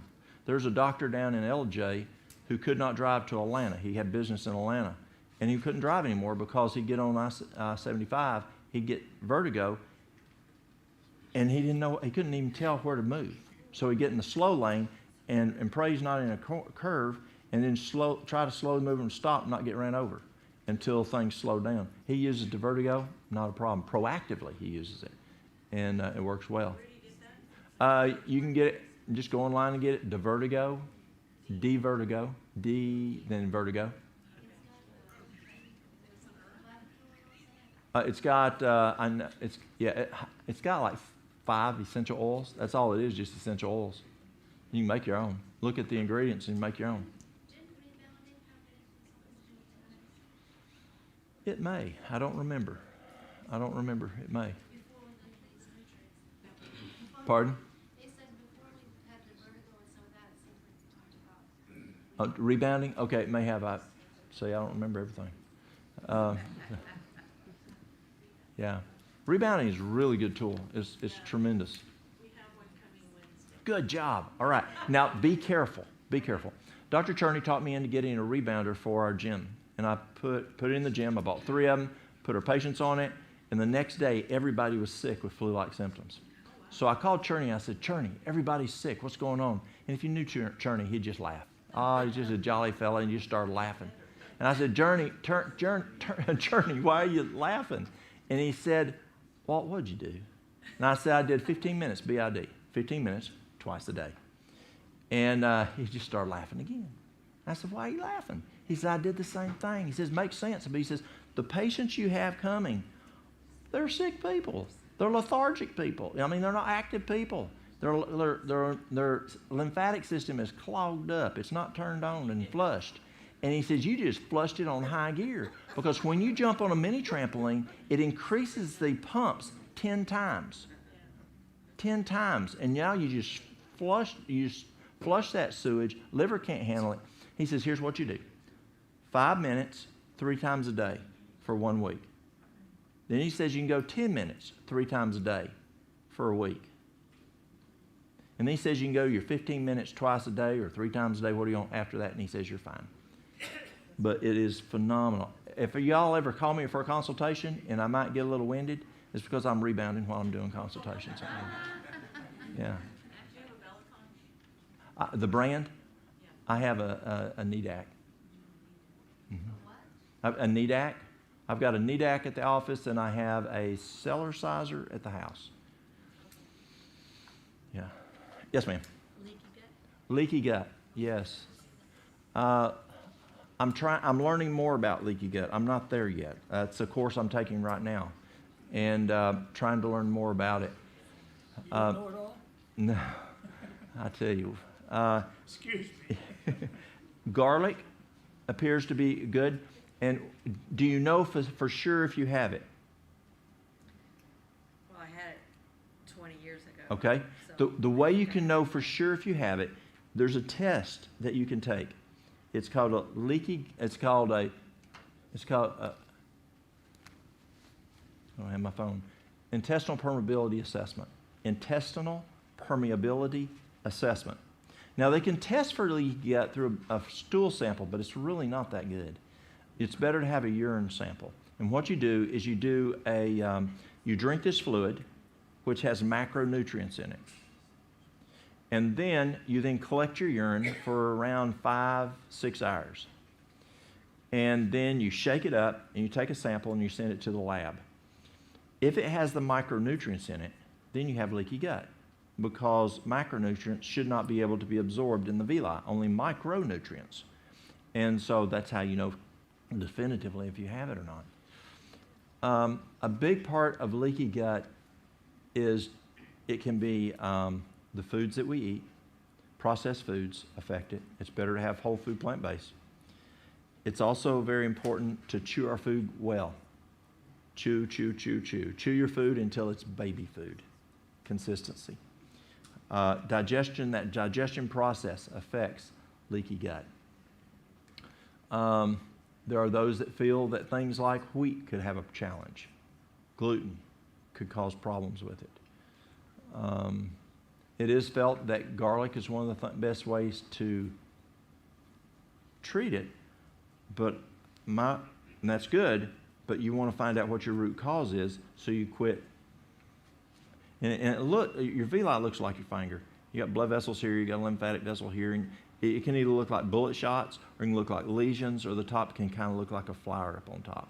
And so there's various ways leaky gut can look. And so there's things that we can do in our diet, not eating a healthy diet, that can cause that. So you want that healthy diet. You want to have that good digestive enzymes breaking the food down. And then, yes, then you can use garlic. And garlic is a good source for helping to heal leaky gut. But give me a little while on that one. Yes, sir. Good way to ingest raw garlic. I've done this, it's helped defeat cold. Take 2 lemons, cut them in quarters. Take 2 lemons. The question is how to eat raw garlic. Take 2 lemons. Cut them in fourths. Cut them in quarters. 8 pieces. 8 pieces. Hit the lemon, pop in the garlic. Eat the lemon, and then Hit the lemon and then the garlic. Some more garlic. So Okay? maybe 2 or 3. The lemon kills the heat and the flavor of the garlic. Okay? There's no aftertaste. Excellent. So he takes the lemon, opens it up, and he takes the garlic, and takes the lemon, takes the garlic, takes the lemon, and it helps with the taste and the heat. Lemon first. The lemon Lemon first. first, then the garlic, garlic. Okay? Anything else? Yes, sir. There's a couple of doctors in the Chattanooga area, Adventist doctors. 1 Brazil nut a day gives you your daily selenium. Yes, it is true. Brazil nuts are excellent. Some say 2, some say 1, but somewhere in that neck of the woods, 1 or 2 is going to give you that selenium. Yes, sir. Excellent source. And you don't want a lot of Brazil nuts because Brazil nuts have a low PS ratio. And so your PS ratio, polyunsaturated divided by saturated, you want that below 2, and your Brazil nuts are below that, and it's not good for cardiac. And so you don't want a lot of Brazil nuts. But you can tolerate 2, 3, 4. A lot of the folks say don't go over 4, but definitely in that 1, 2 probably good. Yes, sir. Yes, sir. I'm noticing an emphasis on our immune system to counter the current viral threats that are out there today. So that's our first line of defense. That's what I'm using here. Fair assessment. Yes. How we should be reacting to that. Pardon? That's how we should be reacting to that. Yeah, I think the key is God gave us a tremendous immune system. Build your immune system. And, get your sleep, don't eat the sugar, manage your stress. Yes, you can do other things to build the immune system. Keep that exercise, but your immune system's going to be huge in keeping you from getting sick. If you do get sick, there are things you can use, but people who have comorbidities, obesity, diabetes, heart disease, renal failure, those issues out there, they're more prone to be more serious if they do get some type of a viral infection. So one of the things you can do is work on those comorbidities. If lose the weight down to ideal body weight. If you have diabetes, type 2, reverse it. If you've got heart disease, possibly even reverse it, at least make it a whole lot better. Proactively, that's the best thing to do. And then just keeping that immune system up. Vitamin D. Vitamin D to me is I'll say the best vaccine to use. It's amazing what vitamin D can do. Keeping that vitamin D up to 100 is amazing. But if you have that vitamin D up there and you mess up with your sleep and your stress and your anxiety, you're still wiping out your immune system. Yes, ma'am. I learned vitamin D is like flipping on the switch for your immune system. It turns it on. It does. Vitamin D turns on. Actually, your vitamin D, not only is there a direct relationship with your immune system, but there's also a direct relationship with your HDL. If you want to raise your HDL, raise that vitamin D. Also, why are boys more prone to autism than girls? 5 to 1, Harvard found out. When that little boy, that little girl, they're little down there in that range when we see autism. If they don't have adequate vitamin D helps to make serotonin. The little girl has something that the boy has, but a lot more of, another hormone. See, vitamin D is a hormone. And she has a lot more of this hormone than he does. And she has enough of this hormone that she can actually make serotonin and make up for her low vitamin D. But he doesn't have enough of that hormone to make up. And so he then doesn't have enough serotonin and it makes him more prone to autism. Do you know what that hormone she has is? Estrogen. Yeah. I believe that little boys should be tested for vitamin D. And I mentioned that to a pediatrician once and he said there's not enough money in it. And I told him the statistics out of Harvard. So we need to take a look at what that vitamin D is of our children also and be aware. Yes, sir. I got a comment I'd like to make. Yes, sir. I'm a vet, Yes, sir. and they just take beautiful care of me.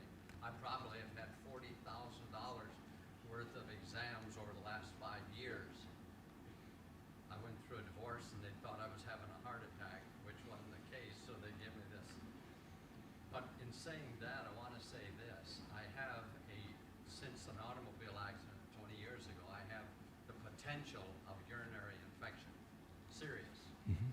And every now and then they'll say, we got to start you on an antibiotic. And I say, give me a week. Give me 2 weeks, okay. And come back and it's intact. About 6 months ago, the local vet doctor said, you've got a serious thing of, and we're going to start you today on antibiotics. I said, give me a week. He said, you don't have time. This is too serious. I said, in 2 days of my annual physical at the VA in Vanderbilt, give me 2 days. Okay. And I said, if it's still there, when I get to Vanderbilt, I'll take your medication. Mhm. For the next 2 days, I went every 2 to 4 hours, night and day, taking hot and cold, the 3 hot, 3 cold, you know it. And when I got there, the doctor, the specialist, he said, did you have a problem before you came? And nobody talks with this virus and everything. Every time I get a chance, standing on Food Line or something, Walmart or someplace, I bring this subject up. And even that doctor that checked me that day for a half hour allowed me to tell him one miracle story after another. He never heard of it. Never heard of it. Hydrotherapy is And phenomenal. when I'm around a crowd like this, tonight I'll go home and I'll just take 3 hot and 3 cold. And if I really think that I've been close to somebody that might have had something, I'll do that 3 times. So, Yes. and I'm pretty good. My question to you is, in that automobile accident, I supposed to be in a wheelchair. That's 22 years ago. Today, I realize I'm getting some side effects of that. I'm doing certain things for it. I'm on no medication.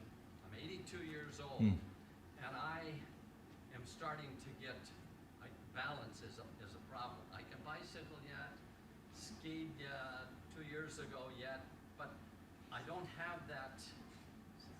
If you push me like that and I'm standing, you push me over. Mhm. Because I'm standing on 2 footballs. Is there anything that you're sharing here to help that balance? Yes. Stretching. Exercising. Stretching. I do that. No stretching. You're talking all of the stretches. Yes. Do stretches where you're stretching and you're leaning over, stretching, doing various stretches with the body. See, standing on one leg is very difficult. Yes. I do a little of it every morning, but it's really, that sense of balance is, Do you know what a mini trampoline is? I have one. Excellent. Do you have a bar? No, I would, yeah. You could make one. I can't. And so what happens is the mini trampoline is a great tool for increasing balance. And so as you're jumping on it, bouncing on it, that bar you can get a little more crazy and you can grab it if you need it. But a mini trampoline is a great way to improve On the balance. same program you're on, a former colporteur of mine is on it, and he promotes that, and I noticed he uses that bar. Kent Millard? Yeah, Yes. I taught Clint Millard about the rebounder. tell him Bob said hi. Okay. It's amazing. It works extremely well. For UTIs, kidney infections, bladder infections, IC, interstitial cystitis, and honeymoon syndrome. The best thing I have found is D-mannose. D-mannose, capital D dash M-A-N-N-O-S-E, D-mannose. It comes from cranberries. It comes from blueberries. And it's just super, super strong. I was going by the nurse's station one time, and the doc said, give Mrs. Jones a cup of cranberry juice for UTI. And the nutritionist was there, and she said, ain't enough. They need a quart of cranberry juice. Well, that's not an option. It's got too much fructose. Well, they've extracted just the D-mannose out, just like bromelain in pineapple or allicin in garlic. And so you can, if you're prone to a urinary tract infection, 1 teaspoon once a day. Blueberries? Oh, it comes from blueberries and raspberries, but mostly from cranberries, I mean. I have my own blueberry bushes, Mhm. and so I take a cup of blueberries every day. That's huge on preventing dementia. I just do it. It's very, very I good. enjoy it, and I have them. It's one of the best things to prevent dementia. Wow. Yes. I can still find my keys. A cup, quart. Yeah. Yes, ma'am. What is the best way that you would say to treat acne and acne scarring? Okay, good question. What is the best way to treat acne and acne scarring? I like Chaparral. Chaparral. And you can do Chaparral capsules. You can do like 3 or 4, 3 times a day. The kids from the high school, the college, women in their 20s. And Mary Lou, why don't you they will, women in their 20s, 30s, their hormones are off, and they'll use the Chaparral. It works extremely well. If it's a bacterial acne, then we'll use the Alimed cream, and that works well. The Navajo Indians still today will take Chaparral and make a paste and put it on their face for acne. It works really well. It stinks real bad. And so I like using the capsules better. Is there any food that could, For teens. Yeah, the Chaparral. any food that contributes to it? Pardon? Any foods? Yes. A lot of sugar, touching your face. Don't touch your face. Don't eat sugar. That's a huge issue. But and for the scarring aspect, the Alimed cream does help with the scarring also. Mm-hmm. All right. Yes. Alimed. And actually, Mary Lou's got some Alimed out there, I think, and she's got some of our DVDs or whatever. So if anybody wants some of those DVDs. Yes, dairy can also be an effect. Yes, ma'am. Best thing for the scarring. Okay. Derma roller. Okay. What's a derma Have you roller? heard of the derma roller? It's got very, very fine needles, and do your research because it, there's different lengths and different widths of it, and you roll it. It can hurt, but it really, really, really helps. It causes collagen. Anything you injure is going to get collagen to try to heal that. It causes collagen to come to that area, and it's very, very, very beneficial. And what is it called? A derma roller. You can order it offline. Derma roller. Have you heard of it? I haven't. Now, how long do you use it? How often do you use it? It would probably twice a week. Okay. There's, like I said, there's different lengths of the needle that you can get, but it's really a trick that I talked to a plastic surgeon. He said that works. Excellent. It causes collagen. Excellent. In those areas. It's kind of injury. Good. One of the things I did when I was y'all's age, I would take in, I lived in Florida at that time. And when I was home, I went to GCA, but I'd go home and I'd go into salt water, and that works really well. It clears up. In the summertime, I'd clear up because I went in the salt water a lot. But you can take salt and put it in your hand in water, mix it up, and put it on your face where they are. Let it dry, and when it dries, just brush it off and do that before going to bed. And that works also good for the acne. Yeah, all right. Okay, y'all. Yes, ma'am? Would you recommend taking the essential oil to nebulize it if you have a CPAP? Do you use a CPAP machine? If you had a CPAP, it depends on what your problem is. So do you have asthma? Okay, so, Severe narrow throat. okay. I would be cautious because you don't want to go like this. So I'd be very cautious. Yeah. Well, y'all, I think we've met our time. Mary Lou's she's got some tonight and tomorrow. She'll have some of the Alimed out there and some of the DVDs. I know some of y'all are be here tomorrow, and some of you won't be here tomorrow. And some of y'all ask us to have Alimed and some DVDs. Tomorrow we'll be meeting at 10 o'clock from 10 to 12. Yes. So let's see here. Let's close with prayer. Shall we close with prayer? Our dear Heavenly Father, Lord, we thank you again for these natural remedies that you've given us that are so effective, but don't have the side effects that we so often see in other items. And as we have this issue that we're dealing with right now with virus, give us wisdom. Help us to know what we need to do to build our immune system and do a good job taking care of ourselves. And because we know that you want us good and healthy. Be with us as we go home tonight. Send your angels before us. Give us safety and bring us back tomorrow, those that can come, and help us to continue learning how to use your natural remedies. We ask this in Jesus' name. Amen.